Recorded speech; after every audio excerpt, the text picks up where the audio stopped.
Book 7, the Book of Yoga.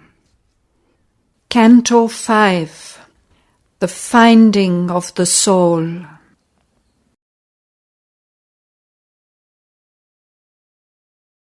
Onward she passed, seeking the soul's mystic cave. At first she stepped into a night of God. The light was quenched that helps the labouring world. The power that struggles and stumbles in our life. This inefficient mind gave up its thoughts, the striving heart its unavailing hopes. All knowledge failed, and the ideas forms, and wisdom screened in awe her lowly head, feeling a truth too great for thought or speech, formless, ineffable, forever the same. An innocent and holy ignorance, adored like one who worships formless God, the unseen light she could not claim nor own.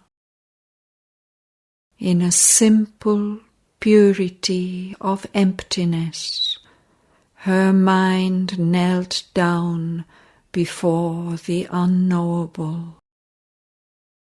All was abolished, save her naked self, and the prostrate yearning of her surrendered heart. There was no strength in her, no pride of force. The lofty burning of desire had sunk ashamed, a vanity of separate self. The hope of spiritual greatness fled. Salvation she asked not, nor a heavenly crown. Humility seemed now too proud a state. Herself was nothing, God alone was all. Yet God she knew not, but only knew He was. A sacred darkness brooded now within. The world was a deep darkness, great and nude. This void held more than all the teeming worlds. This blank felt more than all that time has borne. This dark knew dumbly, immensely, the unknown. But all was formless, voiceless, infinite. As might a shadow walk in a shadowy scene, a small nought passing through a mightier nought, a night of person in a bare outline, crossing a fathomless, impersonal night. Silent she moved, empty and absolute. In endless time, her soul reached a wide end. The spaceless vast became her spirit's place. At last a change approached. The emptiness broke. A wave rippled within. The world had stirred. Once more her inner self became her space. There was felt a blissful nearness to the goal. Heaven leaned low to kiss the sacred hill. The air trembled with passion and delight. A rose of splendor on a tree of dreams.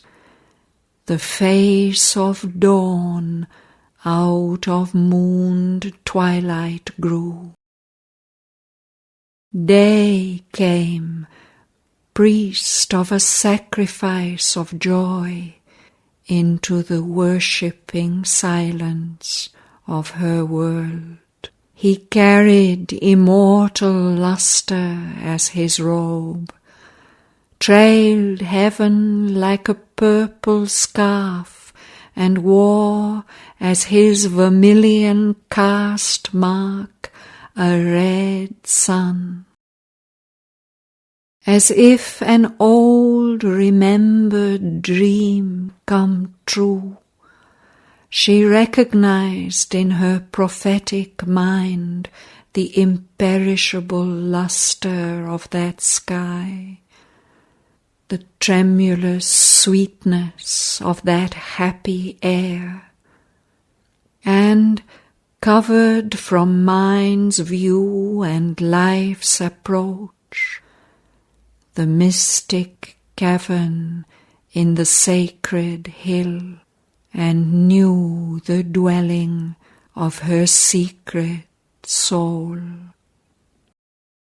As if in some Elysian occult depth, truth's last retreat from thought's profaning touch, as if in a rock temple's solitude hid, God's refuge from an ignorant, worshipping world. It lay withdrawn even from life's inner sense, receding from the entangled heart's desire. A marvelous, brooding twilight met the eyes, and a holy stillness held that voiceless space. An awful dimness wrapped the great rock doors, carved in the massive stone of matter's trance. Two golden serpents round the lintel curled, enveloping it with their pure and dreadful strength, looked out with wisdom's deep and luminous eyes. An eagle covered it with wide conquering wings, flames of self-lost immobile reverie. Doves crowded the grey musing cornices, like sculptured postures of white-bosomed peace. Across the threshold's sleep she entered in, and found herself amid great figures of gods, conscious in stone and living without breath, watching with fixed regard the soul of man, executive figures of the cosmic self, world symbols of immutable potency. On the walls, covered with significant shapes, looked at her the life scene of man and beast, and the high meaning of the life of gods.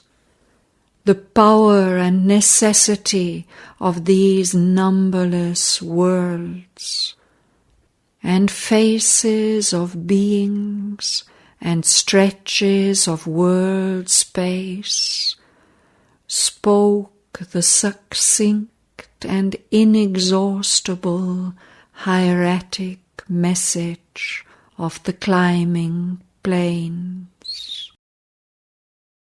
In their immensitude, signing infinity, they were the extension of the self of God, and housed, impassively receiving all, his figures and his small and mighty acts, and his passion and his birth and life and death, and his return to immortality.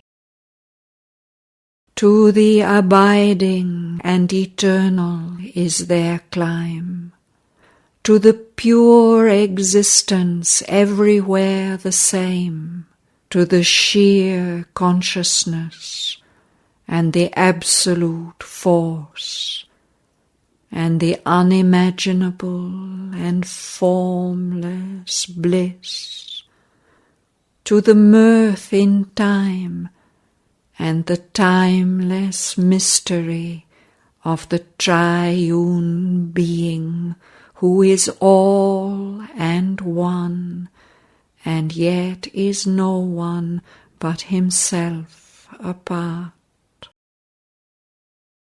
There was no step of breathing men, no sound, only the living nearness of the soul.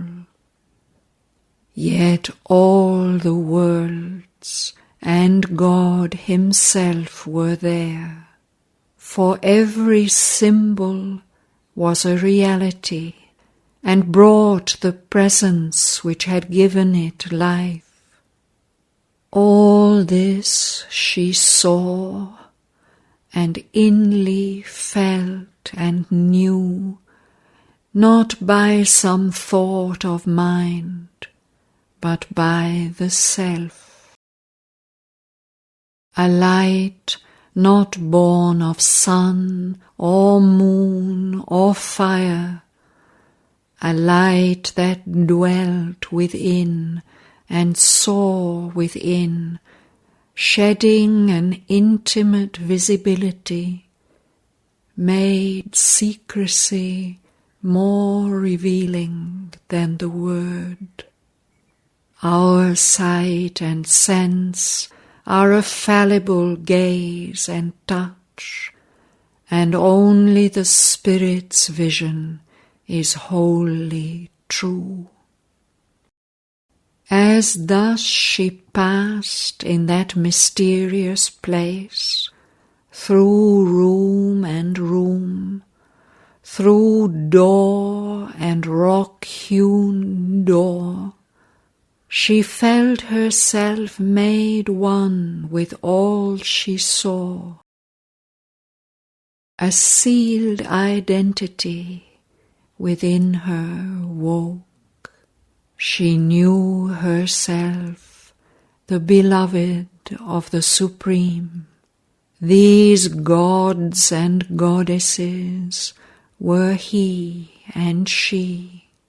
The mother was she of beauty and delight, the Word in Brahma's vast creating clasp, the world puissance on almighty Shiva's lap, the master and the mother of all lives, watching the worlds their twin regard had made, and Krishna and Radha forever entwined in bliss. The adorer and adored, self-lost and won. In the last chamber, on a golden seat, one sat whose shape no vision could define. Only one felt the world's unattainable fount, a power of which she was a straying force, an invisible beauty, goal of the world's desire, a sun of which all knowledge is a beam, a greatness without whom no life could be. Thence all departed into silent self, and all became formless and pure and bare. Then through a tunnel dug in the last rock, she came out where there shone a deathless sun. A house was there, all made of flame and light, and crossing a wall of doorless living fire, there suddenly she met her secret soul.